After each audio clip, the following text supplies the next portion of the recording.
So, ladies and gentlemen, this is going to be a very interesting podcast, and I'm going to out myself. You say you shouldn't make yourself part of the story, and this podcast is dedicated to wild people. Is Rodney Dangerfield's wife.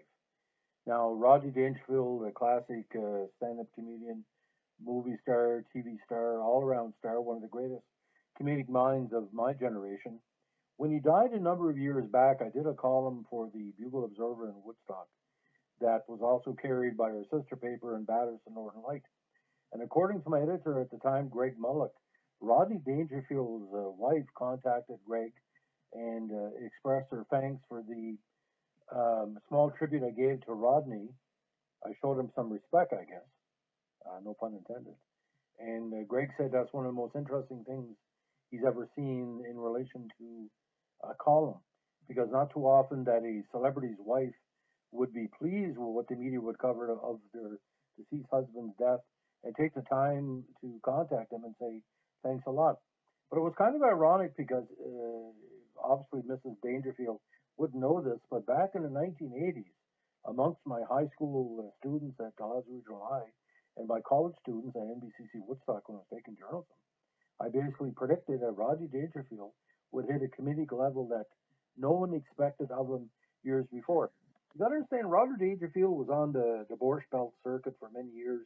Basically, if you took Henny Youngman's one-liners and you turned them all around and added a little bit of marijuana and liquor, Rodney Dangerfield was one of the most dangerous comedians because he would speak on politically incorrect subjects. He would speak on, one-liners that would insult these women, especially his wife, and different stuff. To see, there were so many comedic lines in Rodney Dangerfield's repertoire, but literally he could be dangerous. And I think where it all started for Rodney, he had a very infamous Saturday Night Live sketch where Rodney Dangerfield played himself in something called the Pepsi Syndrome, where they were doing a parody of the China Syndrome, and where Jimmy Carter was the only person that could solve it. And due to unforeseen circumstances, a Pepsi gets thrown on this nuclear power plant's, power grid. Jimmy Carter gets, 40 times the normal size, and Rodney Dangerfield is called on to describe exactly how big the president has got. And, he had the famous line, he's so big, two women can make love at the same time and not meet each other. That was Rodney's comedy.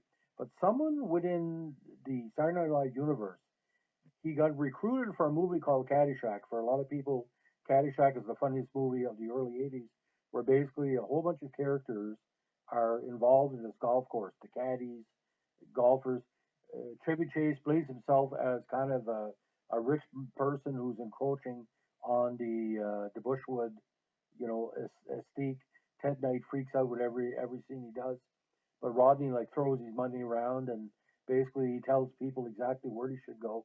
He's an honest person that has found money, but he was almost like what do you call a steal the show actor in that movie. But where he became the major prominence was two movies that occurred 3 years within each other. The first one was Easy Money, with of all people Joe Pesci with a Billy Joel soundtrack. Eh, that's a weird combination. In '86, Back to School, where he played almost a sequel of himself from the first Caddyshack movie about a guy that had a lot of money that was someplace he shouldn't have been. In Easy Money, and I can relate to this character, he plays a children's photographer. My second job for years was a wedding photographer, and the whole plot is uh, he's a drinker, he's a toker, he's overweight, he's not taking care of himself. His daughter, Jennifer Jensen Lee, is about to be married to this Latino guy who he can't even look at. He's struggling with, you know, his path in life. He wants to keep, his maleness, but, he's mother-in-law, but put pressure on him. She's rich. And the whole plot is she dies, and the only way he can get the money from the mother-in-law is to shape himself up, to lose weight, to basically stay away from drinking and drugs and gambling, and strippers. And it's a big denouement at the end. You have to watch the whole movie to see it, but it takes Rodney's character and stretches believability, but also shows the kind side of Rodney Dangerfield. Joe Pesci's co-star kind of is the Latino Yang, the Dangerfield Jewish Yin, and famous scenes abound. famous cake scene. We're trying to pick up the cake for the wedding. The scene at the track where basically, you know, they chose harness racing for a scene where he's about to win and the harness racer is basically doing everything to lose. Also, various scenes where he's working as a photographer. He has to deal with different things that photographers have to deal with.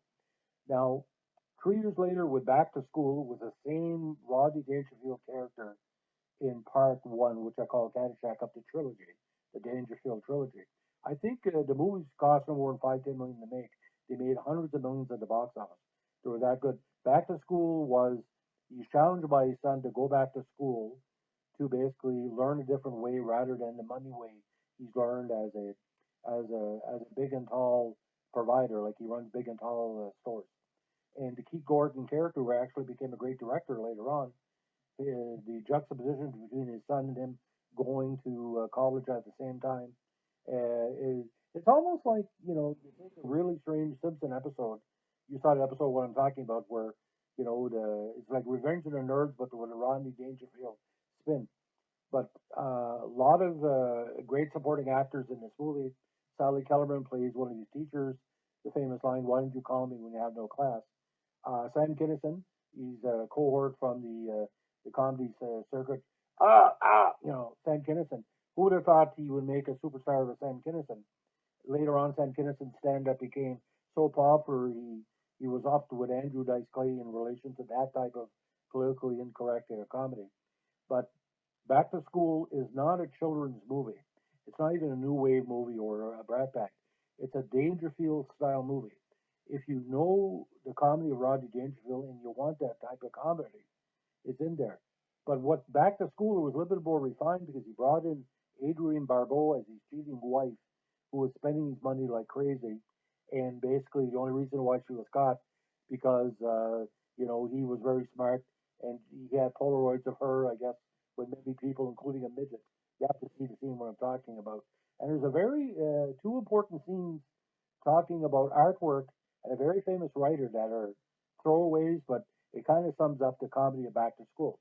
Now, for people like me in their 50s, every time Back to School, Caddyshack, Easy Money comes on, the unedited version, because there's some nudity in Easy Money, there's some nudity in Caddyshack, there's some strange things in Back to School, especially Robert Downey Jr. of all people plays a, a punker that's anti-establishment. That's seem to believe. Anyway, now he's one of his best performances. But Rodney Dangerfield is so good. Can you imagine us flying to Vegas in 1986 to seeing Dangerfield on stage? Would it cost us maybe $700, $800 for $7 at a time, or $6, whatever it costs. I forget. It was not a for popcorn and the movie was $7 to see Rodney Dangerfield at his best. He did movies later on, but it was never to the level of Caddyshack, Easy Money, Back to School. In 2020, neither one of these movies could have been made because Rodney Dangerfield is no longer around. Now, the last time I covered Rodney Dangerfield to my memory, he was trying to get, and I kid you not, a Quebec-based cult called the Raelians to have himself cloned before he died. And the Raelians were recruiting in the Bathurst region a couple of years before Rodney unfortunately passed away. So that's how it comes around. Rodney Dangerfield's wife contacted us at the Northern Light and the Bugle BNI to thank you for the column. And Bathurst was the same region where the group that was trying to clone Rodney Dangerfield was recruiting back in the day. Who can make that up? Now, all three movies are 3.5 stars out of 5. If you don't like that type of comedy, if you don't like politically incorrect comedy, you're not going to watch the movies. But if you like Rodney Dangerfield, in this times of stress, you know what's going on. I don't have to belabor the point. We all know what's going on. People need to laugh. Now, if you have a chance, try to find some of the individual scenes from all three movies. If you have the DVD copies, please watch them. But back to school, watch it 2 or 3 times. There's some inside jokes. You'll have to see what Back to School is a little bit more literate, no pun intended, compared to Easy Money. Easy Money is more like a flank steak with 2-day-old potatoes and cheap corn, while Back to School is like a T-bone with that's been burnt a little bit and a little bit of liquor on the side. It's all steak dinners. It's nothing but a steak dinner. It's not like pasta and chicken and a Borlo or say like Sideways. It's really really bare bones Rodney Dangerfield Borscht Belt comedy. And I really miss Rodney Dangerfield and Bill Hicks and Sam Kinison. Because when I was growing up, I had all three, and I had Andrew Dice Clay, who I never had Lenny Bruce because I was too young to understand Lenny Bruce. But for the people who grew up in the 1980s, Rodney Dangerfield was our friend, and he spoke lines. And Jim Carrey was influenced by Rodney Dangerfield. Rodney influenced a lot of comedians to be themselves. And when he said he got no respect, he was playing the character, but we all gave him respect. But the best part about Rodney Dangerfield, especially in Back to School, he can act. He's playing himself, but there's certain scenes you see him, he kind of gets cerebral on you. You have to watch it. It's very strange. It's finding out that Mark Hamill, when Mark Hamill was in Jane Bob, Jane Silent Bob Strike Back, like the cock knocker there, the Mark Hamill scene, that was the same feeling. I always thought Rodney Dangerfield was one note until I saw him in Caddyshack. And I saw him in Easy Money and Back to School. There's some scenes in Back to School, no director could have told him what to say because he was playing himself, but it was like different versions of himself. You have to see to believe it. So on this really interesting Monday where half of the world's getting shut down, all you know that we still have an internet, we can still enjoy Rodney Dangerfield. If you like this podcast, give it a like, comment, or subscribe. If you like it, tell your friends. If you don't like it, tell nobody. But for the people who've never heard of Rodney Dangerfield, just watch it for 5 minutes. If you like him, continue to watch. But if you don't like him, it doesn't really change. It's all the same one-liners. And you may need to wear a diaper. If you like Rodney Dangerfield, I'm getting to an age where I don't have to wear a diaper, but age 80, I'm going to have to need a diaper to watch Rodney Dangerfield. Because every time I hear him, I want to piss my pants because he's so funny and so much of a time long gone. So I'll cry and piss my pants at the same time. Maybe it'll be 95 watching Back to School with my great niece, because I have two nieces right now that I want them to watch Rodney Dangerfield like I did with their father, my brother. You know, Rodney's the man. That's all I can say. Anyway, take care, guys. Show respect. Stay safe. Bye.